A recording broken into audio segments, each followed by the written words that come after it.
জয় রাম। রামধনু চ্যানেলে আপনাদের স্বাগত। আশা করি সকলেই ভালো আছেন আর ঠাকুরের কৃপায় ভালো থাকবেনও।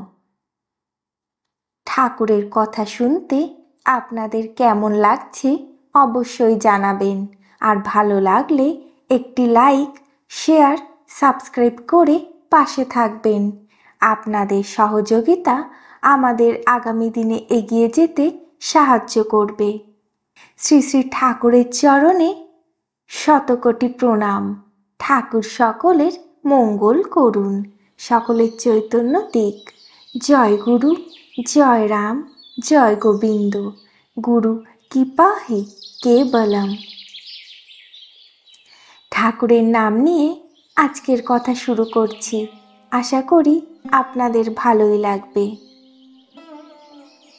একবার ময়মনসিং টাউনে শ্রদ্ধেয় ভ্রাতা শ্রী নির্মলচন্দ্র দত্তের বাসায় ঠাকুরকে লইয়া প্রায় 1 মাসের ওপর ছিলাম।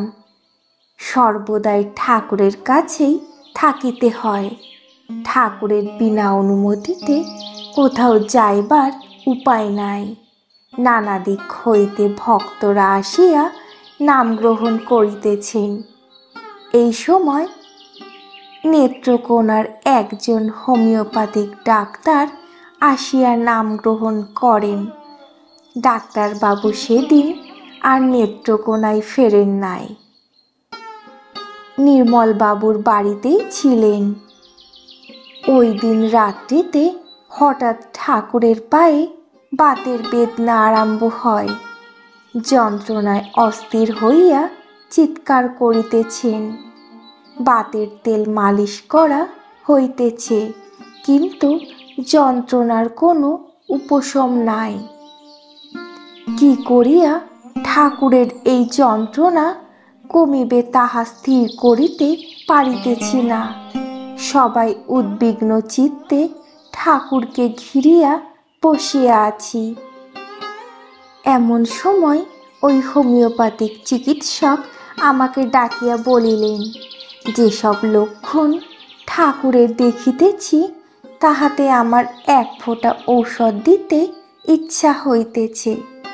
আপনি যদি বলেন তবে গিয়া লইয়া আসি। আমি বলিলাম, ঠাকুরের অনুমতি লইয়া আসি। ঠাকুরকে বলায় তিনি বলিলেন, আচ্ছা। ডাক্তারবাবু একরকম ছুটিয়া দোতলা হইতে নিচে নামিলেন। এমন সময় ঠাকুর বলে দেন, রসটক্সে কোনো উপকার হইবে না। ডাক্তারবাবুকে ডাকিয়া বলায় তিনি বসিয়া পড়িলেন এবং বলিলেন, দাদা, আমি রসটক্সই আনিতে যাইতেছিলাম, এখন কি করি? আমি তাহাকে ঠাকুরের নিকট লইয়া গিয়া বলিলাম, ঠাকুর মশাই, আপনি বলে দেন কি ঔষধ আনিবে। ঠাকুর একটা ঔষধের নাম বলিলেন। নামটা এখন আমার স্মরণ নাই। সেই ডাক্তারবাবুর মনে থাকিতে পারে, কিন্তু দুর্ভাগ্যবশত সেই ডাক্তারবাবুর নামও মনে পড়িতেছে না। ডাক্তারবাবু ঔষধ আনিয়া ঠাকুরকে সেবন করাইলেন। অল্প সময় পরে ঠাকুর সুস্থ হইয়া উঠিলেন। ঠাকুর শুইয়া আছেন। তাহার 3-4টি নাতি নাতনি ও অপর কয়েকজন গুরু ভগিনী মিলিত হইয়া ঠাকুরের নিকট বসিয়া গান করিতেছেন, গুরুদেব দয়া করো দীনজনে। আমিও কিছু দূরে বসিয়া তাহাদের সহিত এই গানই গাহিতেছিলাম। হঠাৎ ঠাকুর বলিয়া উঠিলেন, গান করে কে? রোহিণী বাবু নাকি? সবাই বলিলেন, হ্যাঁ। ঠাকুর বলিলেন, যা করার দরকার তার খোঁজ নাই, গান গাওয়া। আমি তখনই সেই স্থান হইতে পলায়ন করিলাম।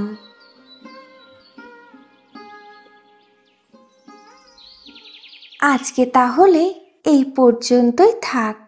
ঠাকুরের কথা শুনতে আপনাদের কেমন লাগছে অবশ্যই জানাবেন। আর ভালো লাগলে একটি লাইক, শেয়ার, সাবস্ক্রাইব করে পাশে থাকবেন। আপনাদের সহযোগিতা আমাদের আগামী দিনে এগিয়ে যেতে সাহায্য করবে। ঠাকুর সকলের সুমতি দিক।